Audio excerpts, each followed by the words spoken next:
list. Okay, awesome. So let's begin at the top here. So I know we want to add back that different level button, or the ability for your members to renew from their profile by selecting that renew button that we had previously removed. And so a couple things here to note. So we talked last time about how you're not going to be able to know if somebody changes member type. The best way for your members to change their member type is going to be for them to renew through that renew button, be able to select a different member type, and then that is going to automatically void the previous invoice, create a new invoice, which at that time they could pay. The best kind of solution I have as far as you guys being notified of this is that either in the invoice template or in the payment notifications, which are housed under the member type button in the member type settings, there's that, in the member type notifications, there's that payment notification that we can send to go out, just data merging in what member type they're renewing as. Now, I don't have a way to put in like they were this member type, now they're this member type. So it's really just going to be keeping track of, you know, you're getting a notification, but it's not necessarily saying whether they changed or not. You're going to get that notification whether they changed or stayed the same as before. Does that make sense? Okay. It does. And to me, I thought about it more, and I can always pull a report for when the last time statuses were changed too. So you sure can. Yeah. So really quick, when you say the renew though, we're not talking about them filling out that new member application. They would just change the button in their current profile. They're not just going to change the button. There's an actual renew button, remember, that we had removed. They're just going to hit renew, and then it's going to say, what kind of member type do you want to renew from? And then they're going to select which member type they're renewing as. And that's it. It's not the form. So it's just the button. Okay. So is there any way, just out of curiosity, because technically people won't think that they're necessarily renewing, like, but just changing their, I guess they would. But if they're thinking that changing their type isn't the same as renewing, is there any way that I could put a box under there? I mean, can I have any way of adding stuff to that wording of just renew? No, there's not. Rod, do you think it's a problem? Do I see a problem? I'm not sure. I guess my question really to you, Catherine, is your concern about the people who opt to change their level among the three options during a membership year, during their membership year? Why would they think it was a renewal? I also wonder how many people would suddenly decide, if they haven't gotten any prompting from us, to change in midstream, as opposed to when the renewal comes up, then we, like a month before the renewal, we would start urging them, if they're not at the top level, to move up one level. Okay. Yeah, so I hear what you're saying, Catherine, and there is an option in their profile, like where it gives the member information.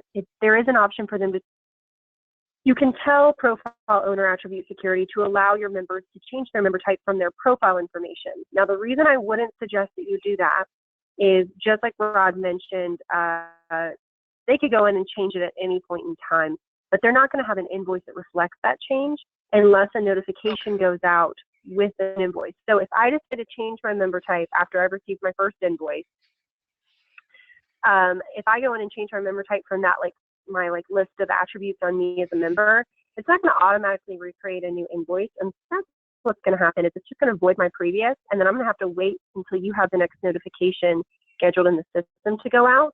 When the next notification is scheduled in the system to go out, at that time I will receive the new invoice. But there could be some unknown amount of time that I don't have an invoice to pay, and that's not really supporting member retention or member payment queues, if that makes sense. Nope, that makes sense to me. Okay, so the renew button would automatically create that invoice. They'd be able to pay it right away. And okay, Yep. so let's say somebody is a plus, then would it charge them an additional $300 above plus, or would it charge them the difference if they renewed halfway through the year to change their level? If that's going to come from proration. So if somebody renews mid-year, if you have proration set up in the system, which we can do that if we need to, then they won't be charged the full amount. They'll be charged whatever proration amount that you have. I mean, because it is very possible that 3 months down the road. But here's the thing, is that renew button that allows them to change their member type, that's not available to them in the middle of the year. It's only available if they are in their renewal period. And if you remember, what triggers the renewal period is that first notification that goes out with their attached invoice. And I don't know why anybody So how long is in, I'm sorry, no, go ahead. Yeah, no. Are you saying that if that someone could not opt to upgrade at any point in the year except when they get their first renewal notice? That's right, Rod, unless they emailed you guys and asked to change member types, which is the typical process of that. Oh, so look at Rod, I was ahead of the game.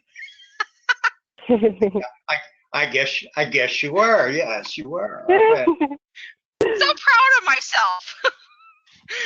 No, we're just I spoke. My boss Shauna, the company owner, is back from her travels, and so we just kind of were discussing about it. And her question is there any way that is easier for our members, because she felt like right now they're just not renewing because I've made it too difficult, or and having them reach out to me to change their levels. But that button, so let's say we've got the 2,500 people in there right now that are, or 22,000 people in there that are virtual.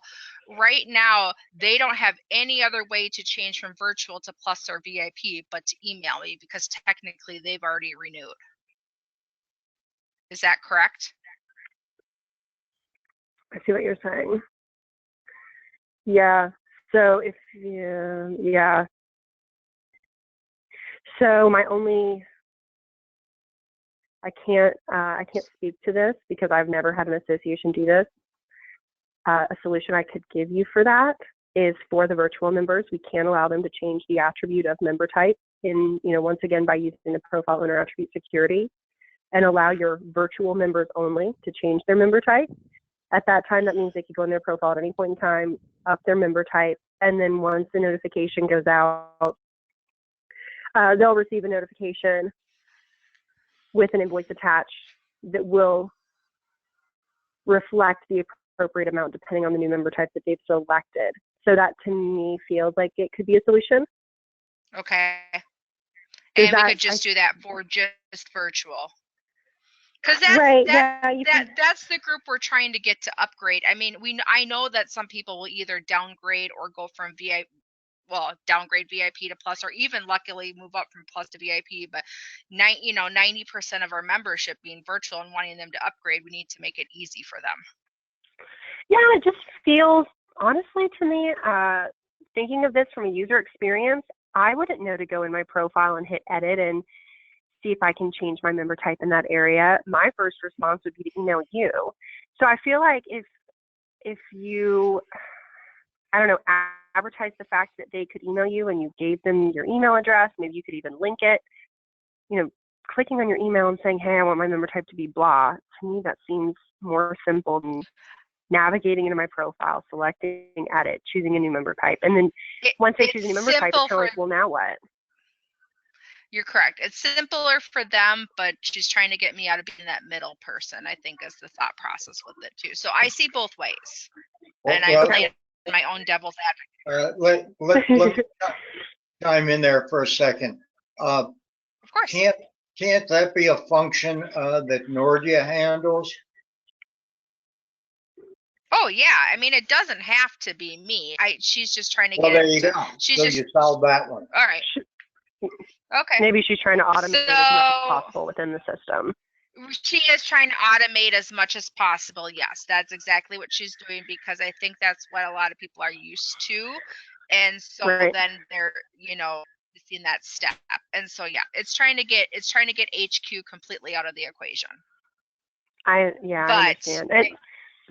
Mhm. and I'm not as concerned about the notifications anymore as I was. It's just the ease. I mean, of how do you Mhm. allow them to go in and choose? So, Mhm. because Okay. I mean, you and I always talk this out, but as honestly, when we just assign them a member type, we never even really gave them a chance if they're not originally reading that first email we sent. Hey, change your level by emailing me. Instead, they're like, oh, there was levels to choose from. I've already paid. So I understand. Let's not forget, let's go back to what Adrienne said a minute ago. And that is that the send an email to Nordia, it maybe doesn't even have to come to you. Just send an email to somebody, and that would be easier, more user friendly than having to go into their record and within their record communicate the decision or make the decision that they want to go up one level. Nope. Okay. So really last question on the button then. So if we were to put the button back in and we have the expiration date of June 30th, does that mean that the button would only be available for the month of June and then the 2 months following for my last notifications before they would be lapsed? The only time the button would be available would be dependent upon when the first notification is set up to go out from the system. So if you want the first notification to go out, then they would already have a renew button available. Then they would have the renew button available within their profile, which they could select and change their member type from. Okay, so if we decide just to let's say make everybody virtual, just say June 30th that they haven't paid, I could make everybody virtual, and then I sent them one last notification. I could have a button in there that they could choose. Right. Because even though it's past their expiration date. Okay, I wasn't sure if the expiration dates had anything to do with it. No, it's not anything about the expiration dates. It's just about the first renewal notification that they receive. Okay, and so does the system count that we've already sent out referral notifications? Or is it because you can push that special button, it wouldn't matter? No, yeah, so since people have an outstanding invoice, the system will recognize that they are in their renewal period. So the renewal period is completely dependent upon that notification that goes out. So if you want the first notification to go out 3 months before their expiration date, that means they have a 3-month renewal period, which means they have those 3 months that renew button will be available. Now, the renew button will also be available throughout their grace period. And then if they still haven't paid, it'll be available once they've lapsed. Of course, they won't be able to log into their profile at that time, so it doesn't really matter. Okay. So right now, I could send out I could send out one last notification or 2 last notifications, and they would have a renewal button. So it could be a simple solution for right now. Okay. Yeah, absolutely. Absolutely. Okay. So, Rod, I think we have to decide if we can put it in temporarily then. So you and I will talk offline on that. But how long, if I give you an answer right after the call, can I have it back in within the next few days? I'd give it a 24-hour time window just because I have to let my designer know, and then he's got to put it on his to-do list, which he usually can get changes like that done within 24 hours, no problem. Okay. All right, so then I'm okay with that conversation then. So the other one that I wanted to have Rod on, he's going to have to leave in a few minutes. The other one that I wanted him to have on the call was about the spin credits. Did we come up with any different other way that might be easier than emailing us?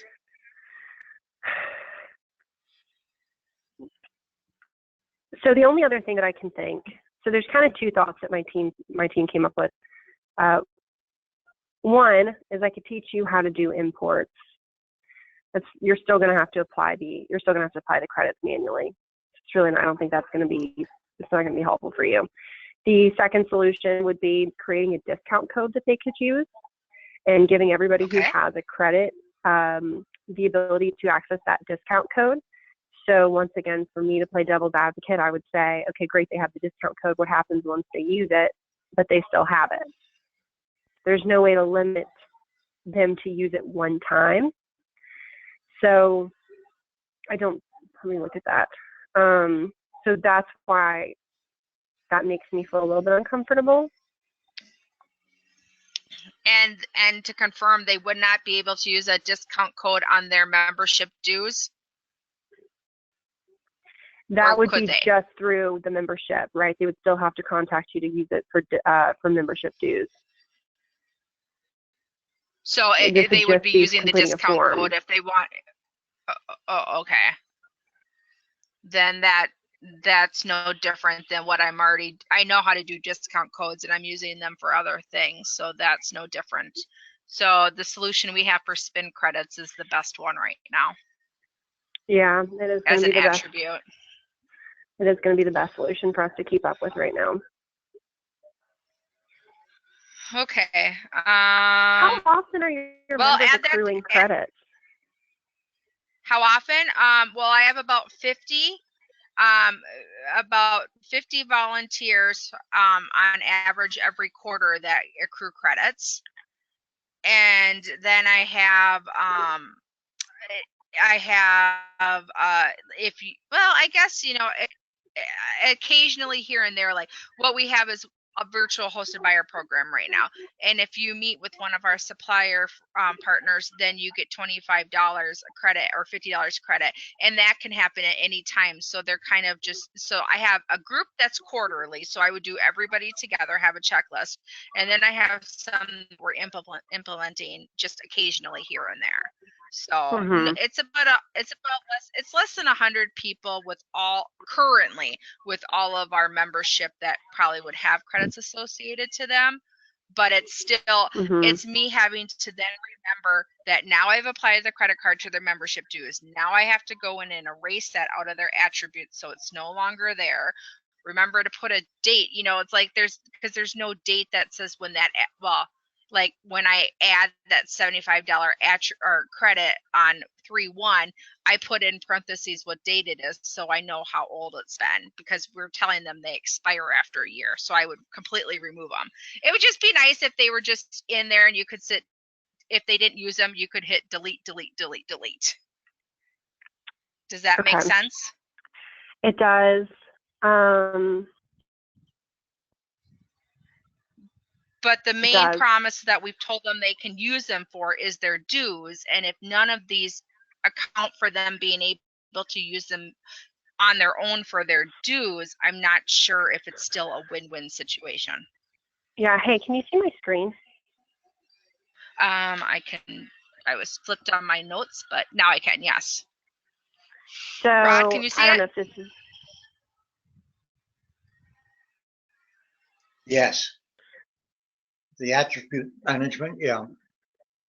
I don't know if this is going to help at all.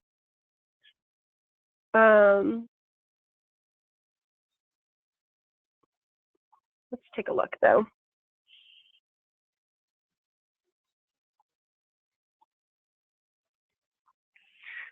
So right now we have a credit tab. What is that called? Credit. And is there another custom attribute? Nope, just that one for the credits. You said you're keeping track of a date, though. No? No, I put it in manually. Where do you put it in manually? On the invoice? No. Oh, you mean like when I added their credit? I put in the attributes. When they earn them. I put when they earn them. So I wrote out $75 in parentheses 3/1/2017 parentheses and hit save. So the whole thing is its own attribute, comma the next one. Does that? I'm trying to think of who Okay. I've done it with. Oh, Yeah, do Carolyn you have Browning. If you need to see a sample, go to Carolyn Browning. Or not Carolyn Browning, I'm sorry, Carolyn Davis. C-A-R-O-L-Y-N? C-A-R-O-L-Y-N Davis.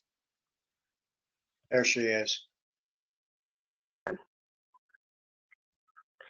So I just So if you created look this at- additional tab here for you. Oh, shoot. And Oh, $80. and so now, I mean, I'm just trying to make your life easier. So if this is something that we're going to have to do manually, at least you're not having to go in the attribute tab, come all the way down here, find it in this million of attributes that you have. Instead, boom, we have a separate tab for just member credits. You can select edit. You can throw that information in there. We can even create a credit notes field that can show up on this page as well. And then that way you're not having to sift through the attributes tab. Everything you need right here, you update the information, and maybe that'll streamline the process a little bit for you. that What would do you think streamline about the that is a good solution for me for right now, because they can easily see it then. It's a tab they can see. I can put the notes in. Yeah, no, that's fine with me. Can I have more than one? Could I have like multiple attributes? Does that make sense? Could I like say quarter 1 credits, quarter 2 credits? Could I do something like that? The reason I would not suggest to do that is because you're going to wind up with a lot of credit fields, which is going to still add to your number of custom attributes. So you'll notice that this is my attributes tab, and that credit field is still under here. It's not going anywhere. Oh, gotcha. It's still creating noise in this area as well, but this is at least putting it off by itself. So creating like quarter 1, quarter 2, quarter 3, quarter 4 is still adding three more total attributes to the list you already have for those customs. So that's why I would kind of say maybe you shouldn't do that. But adding the and then maybe notes a notes column field could make a difference. Yeah, a notes field. Yeah, okay. So I'm this is okay just with that solution right now. Okay, so right now I'm just working under the database tab and going underneath the attribute selection. You'll notice there's this admin profile view. So most of the time I say don't worry about this, just because I have like 1 out of every like 50 associations I've worked with that are interested in anything like this, or where it would even be useful.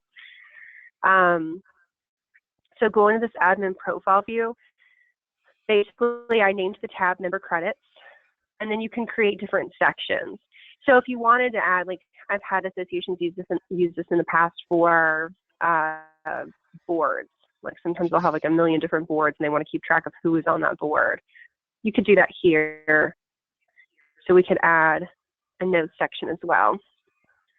And then we could continue to add attributes. So if there's anything else you want to add to this, you could. You can also create a new section. So if you wanted to have a section about credits, and then you also use, I don't know, some other kind of information that you're accessing all the time, you could create a different section for it. Once I select save, then I go back into that profile.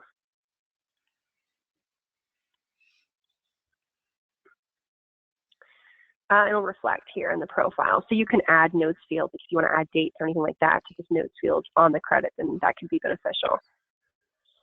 Okay. So I still want to approach the discount code option because people will use it for events that they're registering for. So I still would like to learn a little more about that then, as how they would pertain to spin credits. But yes, this at least gets me on a good path going forward on the spin credits.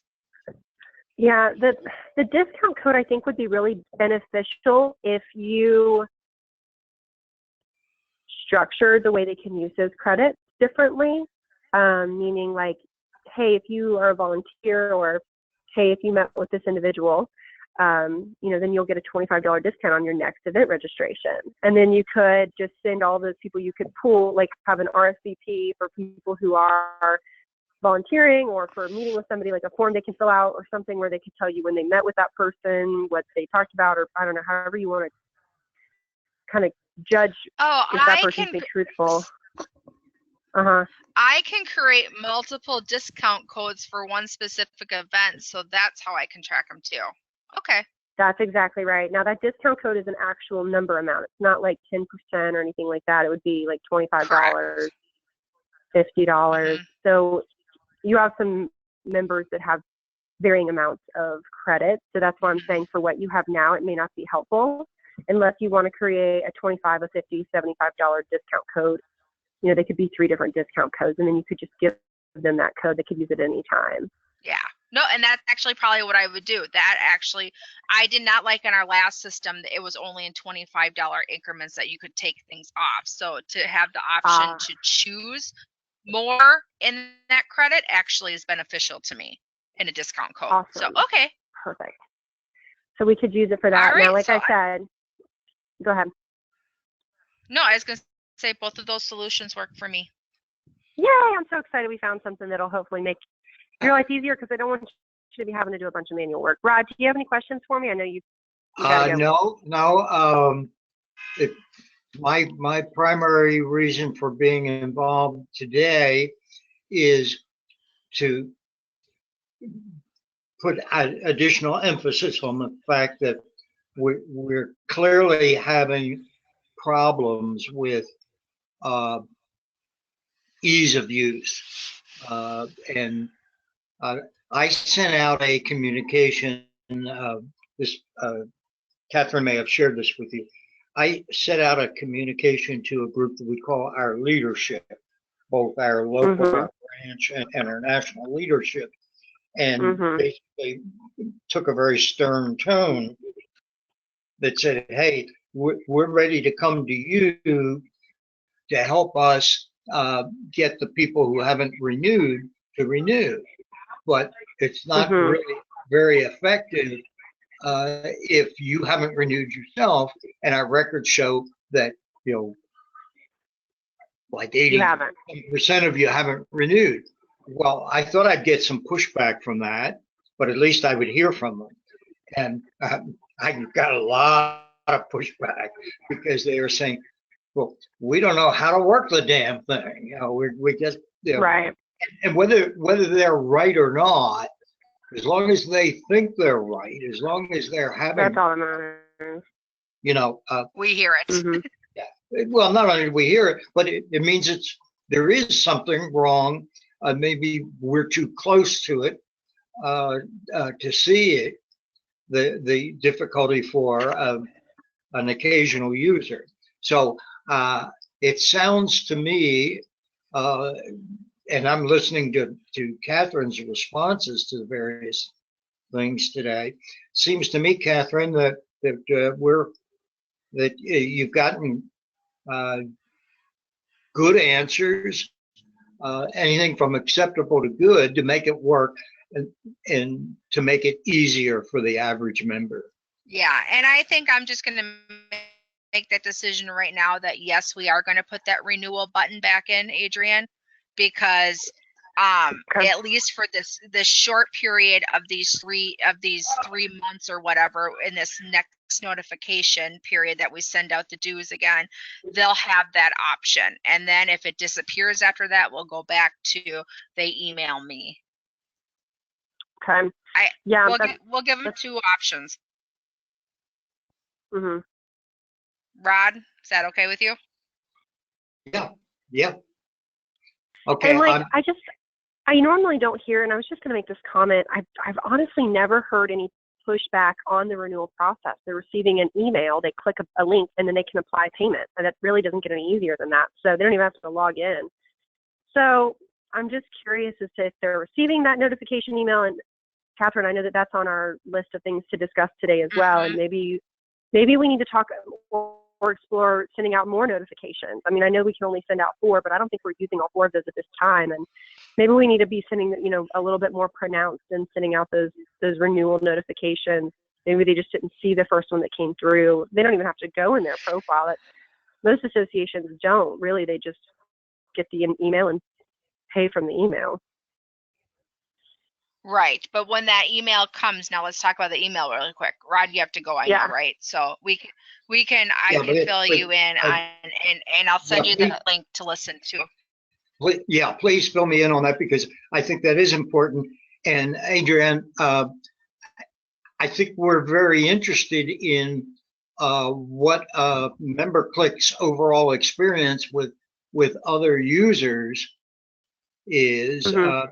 I like where you were going with that. If you say that 80% of the group users Mhm.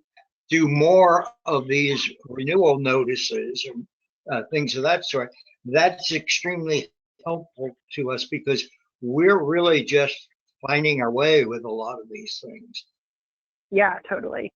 I'll definitely, and Rod, that's kind of, I feel like I definitely, I'll definitely give you guys feedback on what I see more often. And that's something that I really want to make sure I did or I do. Because you're exactly right. It's like, MemberClicks is a new system for you guys. So best practices are always helpful to hear. Also, the entire concept of dues and dues renewal is fairly pretty new to us. I mean, we had dues in 2015 and earlier, but only for a couple years. And I think Okay. Catherine came in on the tail end of that, didn't you, Catherine? Yeah, and then we went to no dues to give a break, and now and we had 600 people that joined during that time, so they're not even used to dues.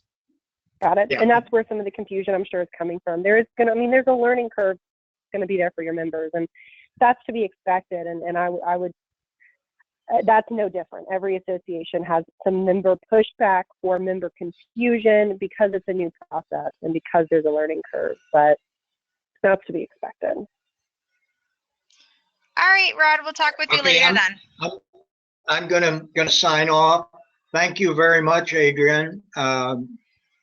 Much appreciated.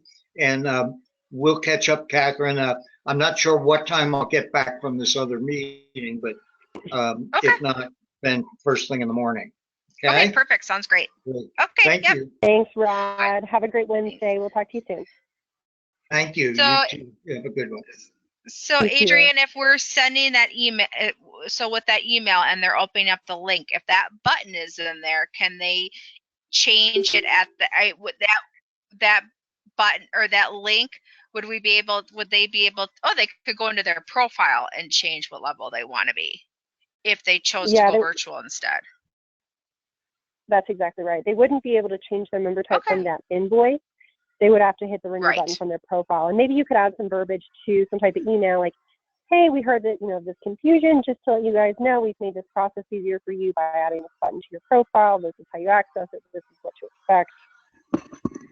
Yeah, and that's where I didn't want to send out another notification email until we talked and we had a better system in place, because otherwise the confusion was keep going. So can you hear me okay? It's nice out, so I decided to go outside. Oh, no, I was actually just thinking about the same thing. I can hear you just fine. You're okay, perfect. well, there's a lot more kitty corner for me. So, yeah, okay, well then let's just put I hate to be that wishy-washy back and forth, but the button, No, I think I got voted on the button, so. That's totally fine. I'm going to go ahead and send a message to my to my designer. Yeah, and then we need to delve in on why the invoices weren't necessarily sent for renewal or whatever we had the issues with.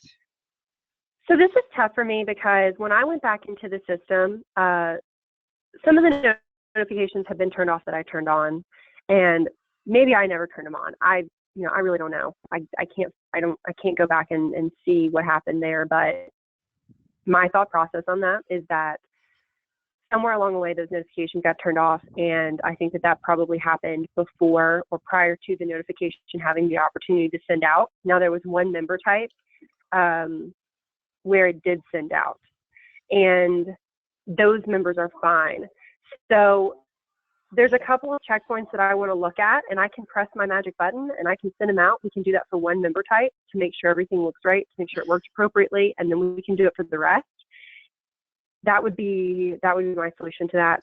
But I wouldn't do that until we've added that button back.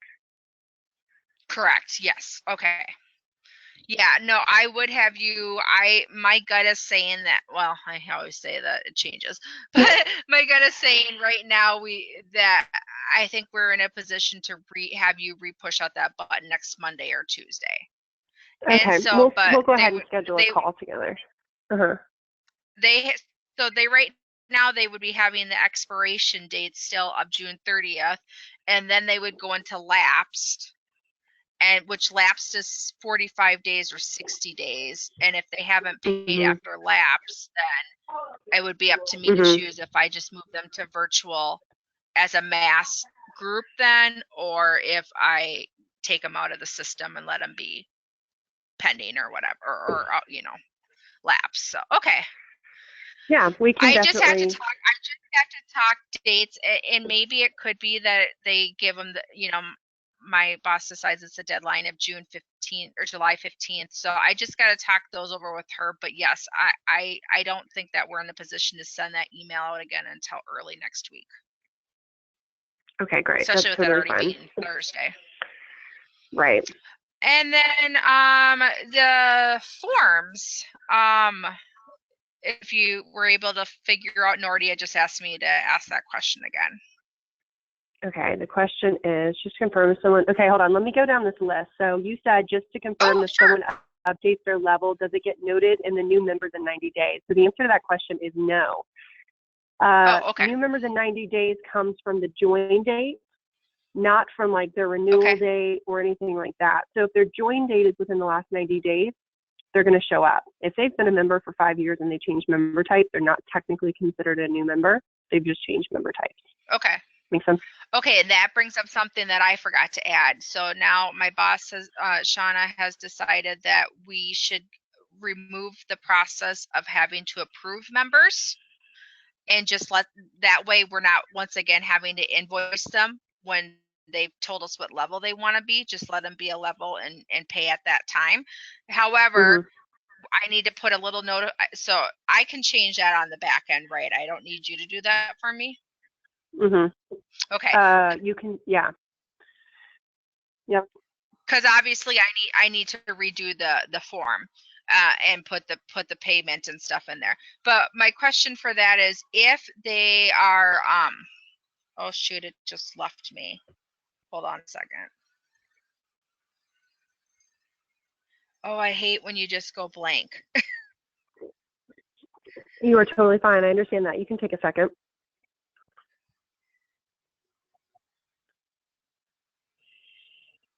I totally can't. Oh yeah. So if we are if we're going to put a little thing on there that says we have the right to refuse your membership if you don't qualify. But if they've paid and then we need to refund them because they don't qualify, I can refund in the system, correct? You absolutely can. Okay. Yes. So that is a change I will be making, and will have an effect for next week. Then is we will no longer have approval process. Nice. Great. Okay. Cool. All right. Okay. The update on the form. So my update is, so the way that the system is supposed to work for selection sets is that if you select any of the options within the selection set, it can't be deleted. So the bug is actually the fact that you can delete selection sets that you're not supposed to be able to delete. So it's not necessarily like a high priority because most people would be excited about that functionality. But basically, like for any time that there's a selection set on a form, if somebody has submitted any type of selection option for that, you guys are just going to have to change the permission so that nobody can access that selection set, and that you'll have to create a new one and change, and make it with the correct options. Does that make sense? Yeah, I'm gonna have to re-listen to it all again, but I know where you're going with it. Yes. Basically, the way that what Nordia pointed out was the way that the system is supposed to be working. The fact that she could delete anything was the problem. So, and it was kind of like, yeah.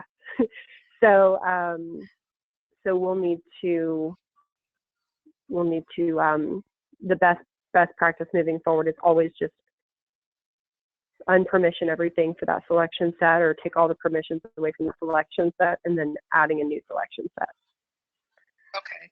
So on the Okay. forms, what I'm still beyond struggling with myself is our VIP quarterly. Did you get my email about the question I had about tests again?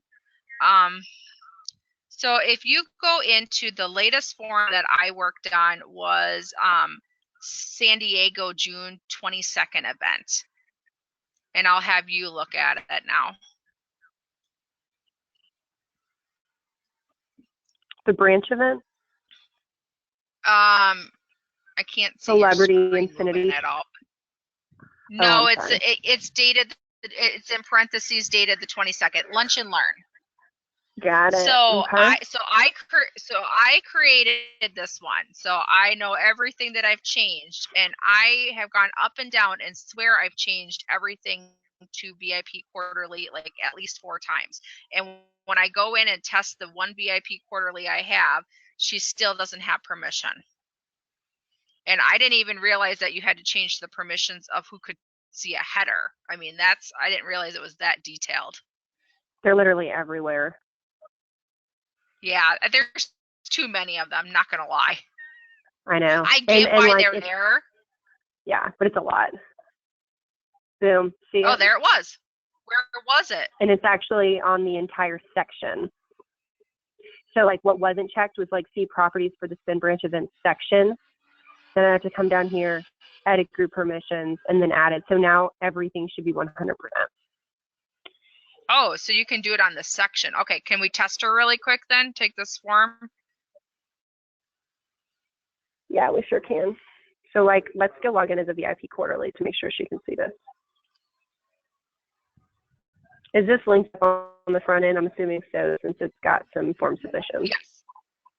Sweet. So let's go ahead and get in here as maybe just Test, John. yeah.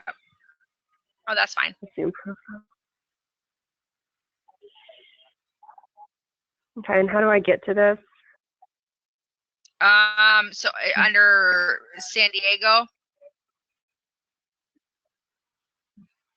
And then, yes, the upcoming event. Register here. Yep. Oh, okay. Then it was that one. Good golly, I spent like 2 hours on that. They're hidden everywhere. Not continuously, thank goodness. But I was like, I have hit every button. So now if I copy and paste that form going forward, I should not have to change those attributes and permissions, correct? That's right. And moving forward, when you create new forms, you're not going to have to do that again. Okay. How come? Oh, because I'm copying it. Yep. Okay. Well, the default for forms, is to include every member type. So the only time you should ever have to change permissions for forms, right? So we added the VIP quarterly, I think maybe a little bit later, and that's why that wasn't automatically included in some of these forms. That's where the issue is lying. But since it's created now, any new form you create moving forward will automatically include it in the permission. So the only time you'll ever have to visit permissions again is when you need to take people away from being able to see something, not adding them to it. Because like I said, the default is everyone. Okay, perfect then. Okay, and then there was I did realize that, like, is there a way for me to make it that volunteers aren't one of the automatic? Wait, no, they're a group. So what I don't get is they're not a member type, but they're a group, and they get. We must have chosen them. Okay, so it's only the member types that will automatically be on it. Okay, never mind that. That'll be fine. I use those words interchangeably sometimes, which is shame on me. So permissions are groups. Groups determine permissions. Okay. So then that's where I like. So if I want volunteers to not be, because the problem is volunteers are also a member type. So then there's confusion when they're like when one of my VIPs registered for something, she was wondering why she had two options, and it was because I didn't realize the volunteers was checked too. So I removed. Is there a way, or how do I make it so that they don't get on forms unless I give them permission? So it's not automatic. Attributes? Okay, so you don't want volunteers to be able to see certain forms? Right, because they're already seeing them as their member type. Right now, I don't have any forms that are just for well, I do have forms that are just for volunteers, but they're also, oh, shoot. I guess like, that doesn't really matter. Yeah, I think you're thinking about it a little bit too hard. So like, if I'm a volunteer and I'm a VIP quarterly, I'm not going to go into a form and it's not going to say, are you a volunteer or are you a VIP quarterly? It's just going to show me the form. It's never going to, it should never, but it's never going to ask me who I am. Mm-hmm. Oh, okay. Well, then maybe it was because she was an admin. That's what, I apologize. It was because she was an admin, because I have her as an admin. And so when she logged in, she saw 3 different price points to be able to register for something and that's why. Okay. That makes more sense to me. Okay. Well, then the last question I have is just the website security. How is that coming? So since you've approved that, have you had any additional issues, or are things back where they need to be? Whenever I go to the website, or I just did the other day. Hold on a second. Let's do this. I'll try it again. So what's your actual domain? Spin Planners. www.spinplanners.com. And on mine, it still says not secured.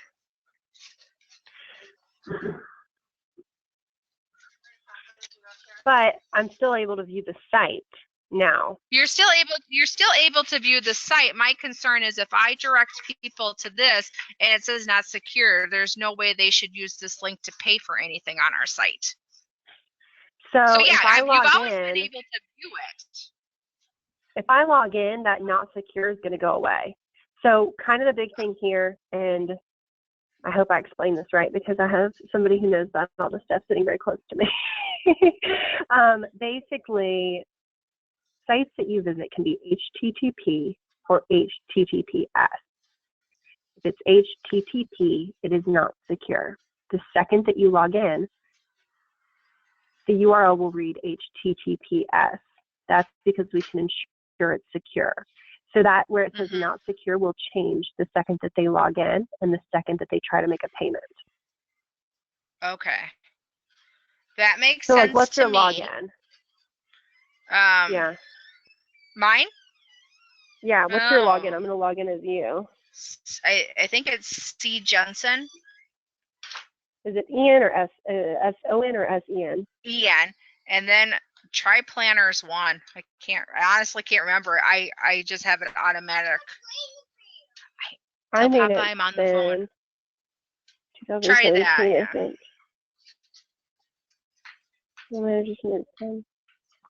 Wants to work. No, it's not right.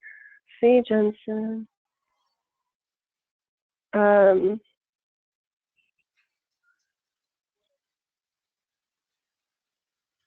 Okay, you how said about maybe try Planners 1? Yeah. Any capitals? Nope. Cool. There it is. Okay. Boom. See how it says now secure? See how it transitions? And so even if a non-member was registering for something as a for one of our events, they would have to log in this way in order to pay for anything, so it would always be secure. Okay, so it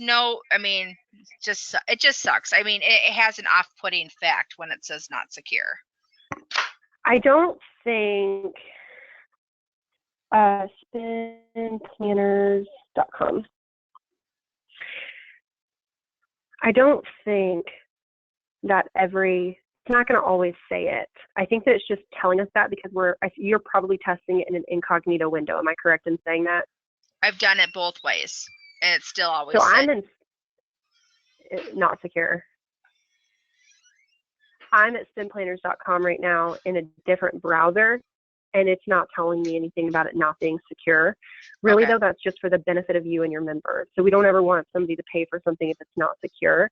And so our system Right. really, there's a lot of security involved because we know that you guys collect a Yeah. lot of data on your members and you do collect payments. So it's kind of like, even though it seems a little scary, anytime they try to pay something, it's never going to say not secure. It will always say secure, which is Okay. exactly what you want it to do. So this, to me right now, this has been resolved. Okay. Yeah, I just, because both, it must be the I'm using Google Chrome, so I haven't tried it in other browsers to see if it says anything different. So, Gotcha. but I'll Okay. just, if there's a question on it, I'll just let people know that once you've logged in or when you're logging in to pay that as a secured site. Okay. Yeah, and it's for their safety, Right. for their Yes. information safety. Well, because the question I got right away was well, how can I pay securely? And so that's how I knew it wasn't, that somebody must have seen it the way I see it. That makes sense. I understand totally. Yeah. If there's, I would just educate your members on that and just, say like, if anytime you're visiting a site and it says not secure and it asks you for payment information, not to make that payment information, not to provide that payment information. Correct. But if it's saying that on your home screen, that's the off put. They're not thinking that they need to log in. So, all right. Well, I know you have another call. If you could send me the recording so I could share that with Nordia, that would be great. And then let's schedule Monday or Tuesday. Could you send me some options? I absolutely can. I have booked off because I have some plans that are made, but I can make some time for you. So why don't you just send me an email? It'll work best for you for us to have a meeting, and I'll put it on my calendar. All right. Okay. Thank you so much, Adrienne. Thank you, ma'am. I'll talk to you later, Catherine. It was so good to talk to you. Thanks. All right. Okay. Bye. Bye.